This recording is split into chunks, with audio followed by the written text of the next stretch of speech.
मागच्या महानगरपालिकेत थोडक्यानी राहिलो होतो, 2च कमी पडले होते. पण तुम्हाला माहिती आहे, कमी असले तरी काय करायचं आपल्याला माहिती असल्यामुळे आपण गणित जमवलं होतं आणि भारतीय जनता पक्षाचा पहिला महापौर हा त्यावेळी बसायची वेळ आली होती. पण मला आजही आठवतं की मला फोन आला, एकनाथराव शिंदेजी जे आता आपले सहकारी आहेत आणि मिलिंद नार्वेकर यांचा फोन आला आणि ते म्हणाले, देवेंद्रजी आमची तुम्हाला विनंती आहे, आपली महायुती आहे, ठीक आहे तुमचा महापौर बनू शकतो, पण इतकी वर्ष आमचा महापौर बनतोय, उद्धवजींची इच्छा आहे आपला महापौर झाला पाहिजे. उद्धवजी खूप नर्वस झाले आहेत, ते खूप नाराज झाले आहेत. त्यामुळे आमची विनंती आहे की तुम्ही शिवसेनेला महापौर द्या आणि आपण त्या ठिकाणी क्षणाचाही विलंब लावला नाही. माझ्या सगळ्या सहकाऱ्यांना मी बोलवलं, त्यांना विचारलं की काय करायचं.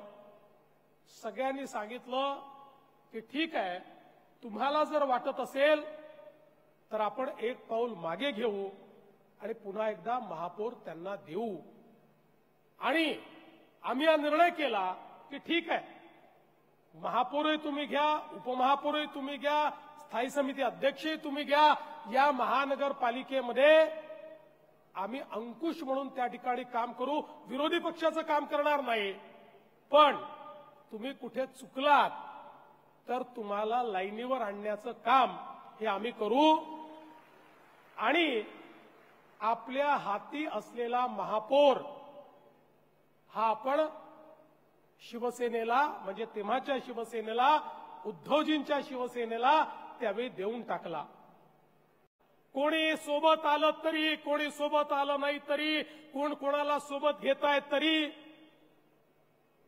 खरं म्हणजे कधी कधी लोक आपलं कसं हसं करून घेतात. साधी ती बेस्टची निवडणूक होती, आम्ही सांगितलं रे बाबा कशाला पक्षावर लढायचं, पण काही जण म्हणाले आमचा ब्रँड आहे, आमचा ब्रँड आहे, आमचा ब्रँड आहे.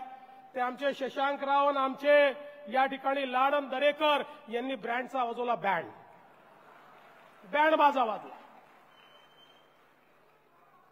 कशाचा ब्रँड तुम्ही लावला? अरे त्या ठिकाणी हिंदुहृदय सम्राट, शिवसेना प्रमुख बाळासाहेब ठाकरे हा ब्रँड होता, तुम्ही ब्रँड नाही आहे. तो ब्रँड होता, तुम्ही नाही आहे. नुसतं नाव लावल्याने कोणी ब्रँड बनत नाही. आणि म्हणून भारतीय जनता पक्षामध्ये आमची परंपरा बघा. या ठिकाणी एक साधारण कार्यकर्ता अमित साटम हा देखील या ठिकाणी भाजपचा अध्यक्ष होऊ शकतो. हा कार्यकर्त्यांचा पक्ष आहे. हे नेतृत्व जनतेतनं तयार होतं. त्यामुळे आमच्याकडे चहा विकणारा हा जागतिक ब्रँड म्हणून जगामध्ये एस्टॅब्लिश होतो. अशा प्रकारचा ब्रँड निर्माण करणारा आमचा पक्ष आहे. त्यामुळे आम्हाला कोणी ब्रँड सांगू नये. या ठिकाणी जगातला सगळ्यात मोठा ब्रँड हा आमच्याकडे आहे. त्याचं नाव नरेंद्र दामोदर दास मोदी आहे.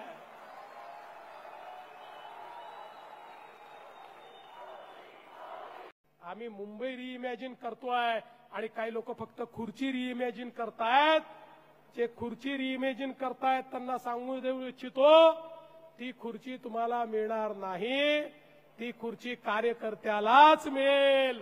ती खुर्ची मुंबईकरालाच मिळेल. ती खुर्ची मुंबईचं हित साधणाऱ्यालाच मिळेल. मुंबईच्या महानगरपालिकेला भ्रष्टाचाराच्या गदारोळातनं बाहेर काढणारा व्यक्तीच आता मुंबईचा महापौर होईल, हा विश्वास मी तुम्हाला देतो. खरं म्हणजे जर यांना आम्ही प्रश्न विचारला तर हे उत्तर देऊ शकत नाही. अरे तुमची आवश्यकता कधी असते? सामान्य माणूस दुःखात असतो तेव्हा तुमची आवश्यकता असते. या कोविडच्या काळामध्ये ज्यावेळेस सामान्य माणसं मरत होती, ज्यावेळी सामान्य माणसांना बेड मिळत नव्हती, जेव्हा त्यांना ऑक्सिजन मिळत नव्हतं, ज्या काळामध्ये हजारो कोटी रुपये आपल्या तिजोरीत ठेवलेली मुंबई महानगरपालिका, ज्या महानगरपालिकेचे 70,000 कोटी रुपयाच्या ठेवी होत्या, त्या महानगरपालिकेकडनं केवळ एवढीच अपेक्षा केली होती, तेव्हाच्या सत्ताधाऱ्याकडनं एवढीच अपेक्षा केली होती, तुमच्याकडे पैसा आहे, तुम्ही त्या ठिकाणी व्यवस्था उभ्या करा, सामान्य माणसाला ऑक्सिजन द्या, त्याला बेड उपलब्ध करून द्या. पण त्याच्याही मध्ये यांनी आपल्या नातेवाईकांना कंत्राट दिली आणि यांच्या नातेवाईकांना माणसं मारली. मी म्हणत नाही, तुम्ही ईडीची चार्जशीट बघा. जे डॉक्टर नव्हते त्यांना डॉक्टर दाखवलं, जे कंपाऊंडर नव्हते त्यांना कंपाऊंडर दाखवलं, ज्यांना नर्सिंगचं ट्रेनिंग नव्हतं त्यांना नर्सेस दाखवलं आणि त्यांना त्या ठिकाणी उभं करून त्यांच्या माध्यमातून हजारो रुपये, लाखो रुपये, करोडो रुपये त्या ठिकाणी लाटले. आणि परिणाम काय झाला? माझा आम मुंबईकर हा पटा पटा त्या ठिकाणी मेला. अरे जनावरासारखा माझा मुंबईकर मेला. पण माझ्या मेलेल्या मुंबईकराच्या टाळूवरचं लोणी खाणारे हे नालायक यांनी त्या मुंबईकराचं ते शव ज्या बॉडी बॅग मध्ये न्यायचं, त्या बॉडी बॅग मध्ये ही घोटाळा केला. हे कफन चोर या ठिकाणी आम्हाला काय सांगणार?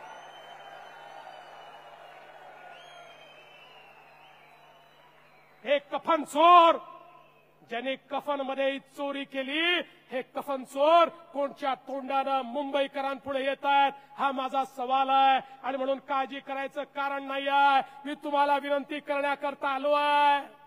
आता मुंबईमध्ये आपल्याला घरोघरी जायचंय, आपण काय केलं हे सांगायचंय, यांची करतूत ही सगळ्यांपुढे आणायची आहे.